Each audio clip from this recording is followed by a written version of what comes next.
Bonjour et bienvenue dans cette nouvelle vidéo. Aujourd'hui, nous allons voir comment faire les conversions monétaires. Et dans notre cas, nous allons voir comment convertir les francs vers les dollars, les francs vers les euros. Mais si vous avez une monnaie que vous utilisez dans votre pays qui n'est pas les francs, eh bien à partir de cette vidéo, vous allez voir comment est-ce qu'on arrive à calculer sa monnaie locale vers la monnaie étrangère qui est le dollar ou les euros. Donc dans cette vidéo, je vais tout vous montrer et vous allez voir que c'est vraiment trop simple. Alors là, vous voyez, j'ai essayé de réaliser un petit tableau ici. Donc ce petit tableau qui va nous aider à bien comprendre cette explication là. Et vous allez voir que c'est pas vraiment compliqué. Alors nous avons la colonne ici qui va comporter donc le total en francs, puisque nous avons déjà ici les montants en francs congolais. Et ici nous aurons donc le montant total selon le nombre d'articles qu'il a acheté ici. Parce qu'ici il s'agit du prix unitaire. Donc, ce qui vaut une unité. Alors, ici, nous allons mettre le total. Comme nous avons déjà les francs, nous allons déjà multiplier ici par le nombre d'articles. Donc, qu'est-ce que je vais faire? Je vais faire égal. Je prends le prix unitaire, je le multiplie par le nombre d'articles, je fais égal. Là, j'ai le total et je peux même défiler la formule ici en bas. Si vous avez des difficultés par rapport à ça, n'hésitez pas à visiter d'autres vidéos où j'expliquais comment ça se passe, comment se fait les calculs. Donc les sommes totales, vous allez voir que c'est pas compliqué. Alors là nous avons donc le total en francs. Je peux mettre ici le total en général. Donc je vais faire juste la somme. Je crois qu'on avait ici exploité cette fonction. Vous pouvez visiter donc nos vidéos, vous allez voir que cette fonction j'en ai parlé dans d'autres vidéos. Alors je fais entrée et là j'ai le montant total. Maintenant ce qui va nous intéresser aujourd'hui c'est comment convertir maintenant les francs vers les dollars, les francs vers les euros. Et vous allez voir que c'est pas vraiment compliqué. Alors là, j'ai mis donc, bon, c'est à titre d'exemple que j'ai mis ces taux de dollars. Donc pour les taux du dollar, j'ai mis 1 dollar à 1500 francs congolais. Et les taux du euro, donc à 1800 francs congolais. Et maintenant, nous allons voir comment nous allons les convertir ici pour avoir, si la personne n'a pas les francs à payer, il peut être payé même en dollars.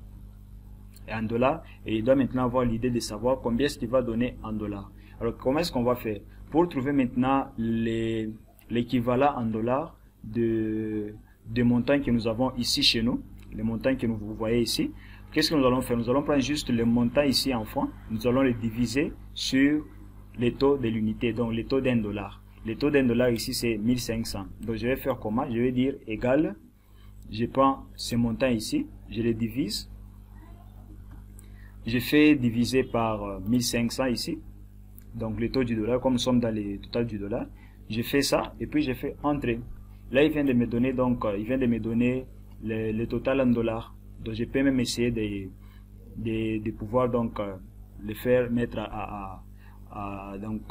que la valeur puisse s'afficher sous la forme dixième ou centième. Je peux mettre ça, je peux faire ça. Donc comme ça, on aura l'idée de savoir combien il va payer. Donc là, il va payer 13,33 dollars de tout ce qu'il a ici. Donc les 20 dollars en dollars, il va payer 13,33 dollars. Alors je peux défiler la formule ici. Voilà. Comme vous pouvez le remarquer ici, il vient de m'afficher l'erreur. Donc comme vous remarquez, il m'écrit div. Cette erreur est due à quoi? C'est parce qu'il a incrémenté les cellules qui sont ici. Alors, au lieu qu'il puisse se référer à cette colonne ici, il a commencé à incrémenter jusqu'à en descendant vers le bas.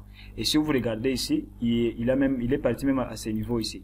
Donc, vous voyez, il est en train d'incrémenter. Donc, la première cellule ici fait référence à ça, la deuxième cellule fait référence à ça, la troisième cellule fait référence à ça. Mais nous, on voudrait qu'il puisse se référer uniquement à cette colonne ici. Et qu'est-ce qu'on va faire? Vous allez voir ce que je vais faire pour que ça puisse vous faciliter les calculs. Alors, je vais effacer ça. Voilà. Qu'est-ce qu'on va maintenant faire pour qu'il puisse se référer uniquement à cette cellule ici? On va modifier un peu la formule ici. On va mettre juste les symboles dollar ici. Je mets également là-bas.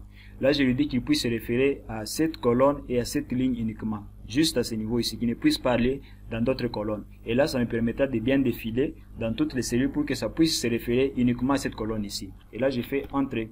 Donc, vous voyez, la réponse est toujours la même. Et là, je peux défiler et vous allez voir que ça va toujours se référer à la même colonne. Donc si vous regardez la barre de formule ici, tel que je l'ai écrit, il s'est référé. Donc vous voyez, il s'est référé à cette colonne-là. Si vous allez également ici, vous allez voir partout, il change juste ici au niveau des montants, mais par rapport à la cellule du taux, c'est toujours la même cellule. Donc si j'ai fait ça, si j'ai double-clic là-bas, vous voyez, ça se réfère toujours ici. Si j'ai double-clic par exemple ici, ça se réfère toujours à cette cellule ici.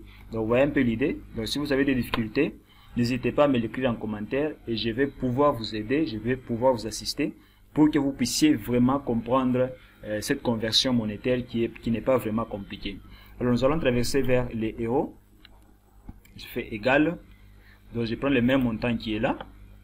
Je fais quoi? Je fais diviser par le taux qui est là. Ici aussi je fais comme je l'ai fait pour qu'il n'y ait pas des erreurs. Donc je mets le dollar.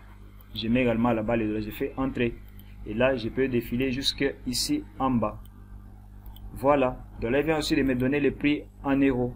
Donc vous voyez que c'est pas compliqué. Et je peux même calculer aussi le total en dollars pour savoir combien il va payer en total.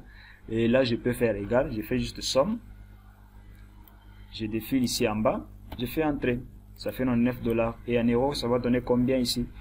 Je fais somme. Somme. Voilà. Et je défile ici. Je fais entrée. Donc voilà un peu. Il vient de convertir les montants qu'il doit payer en dollars et en euros. Donc vous réalisez que c'est pas vraiment compliqué. Si vous suivez toutes les procédures comme je l'ai expliqué, vous allez vraiment vous en sortir sans problème. Alors n'hésitez surtout pas à me l'écrire en commentaire si vous avez des difficultés. Je suis là pour vous. Je pourrais même faire une vidéo si vous avez des difficultés par rapport à certains détails. Je pourrais faire une vidéo pour vous expliquer afin que vous puissiez bien comprendre. Sinon je reste vraiment à votre écoute. On se dit ciao et à la prochaine vidéo.